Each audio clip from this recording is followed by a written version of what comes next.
what is a sale leaseback? If you are out looking for commercial real estate, this is definitely something you're going to want to understand because it does come up. A sale leaseback essentially is when a business owner buys a building that they occupy, their commercial space that they own, but they have their business in. When they go to sell that building, sometimes they sign a lease with themselves. So that's where the sale, so they sell the building, but they simultaneously lease back the space. Now, why would somebody do that?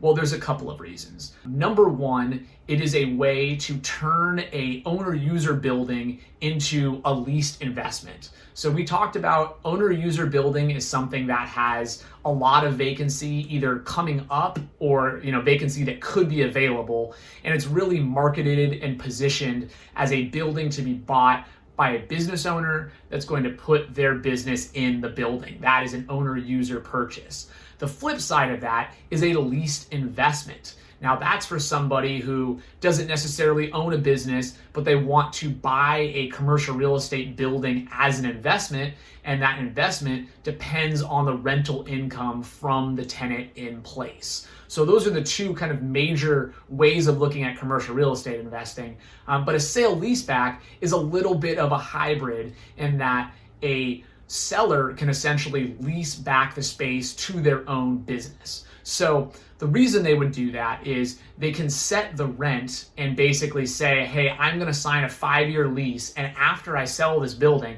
I'm going to pay you rent for 5 years at this rate. And that rate that they specify is generally a market or a generous rate that's going to increase the value of the building. So they are basically committing, they're signing a lease that says, I will stay here and lease for 5 years at this rate. And that rate becomes the net operating income, which is then multiplied by a capitalization rate to determine, what the building could sell for. So in a sense, sale leasebacks can sometimes sort of juice the value of the building by agreeing to a higher than market rent. That's one thing you want to kind of keep an eye out for. The other reason that people will sometimes do a sale leaseback is they basically aren't ready to retire. They want to keep operating their business. So a sale leaseback allows a business owner to cash out on their commercial real estate without having to move. So that can be really nice. It's the right time to sell, the market is hot, but you think you want to work for another 3 years. Well, basically you sign a lease, you want to try to do a market lease at rates that are defensible, and then you put your building on the market to an investor instead of an owner user. And that investor is going to say, hey, I'm going to get this building and this guy is going to pay me rent for 3 years. I like that deal. But it sets up a situation where you basically get paid for your commercial real estate based on the value of the lease you signed with yourself, and you don't have to move. So this is something that we see pretty commonly where owner users will sign leases with themselves so they don't have to move, but they can get the highest value for their building.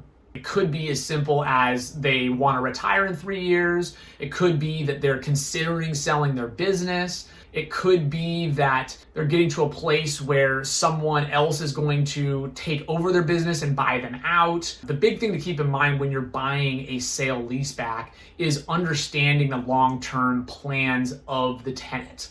What you don't want to do is buy a sale leaseback that has 3 years left on the lease and just assume they're going to renew their lease and you're not going to have to find another tenant.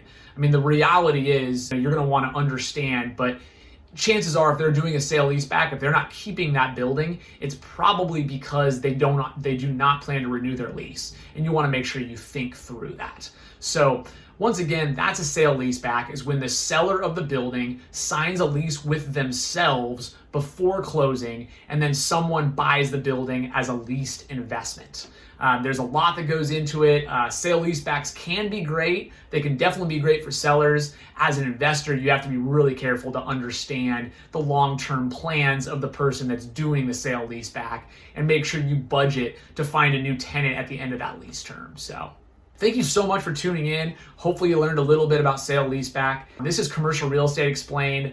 I'm Dave Carlson. We put out one video a week, so if you could subscribe, I'd greatly appreciate it. Thank you so much and have a great rest of your day.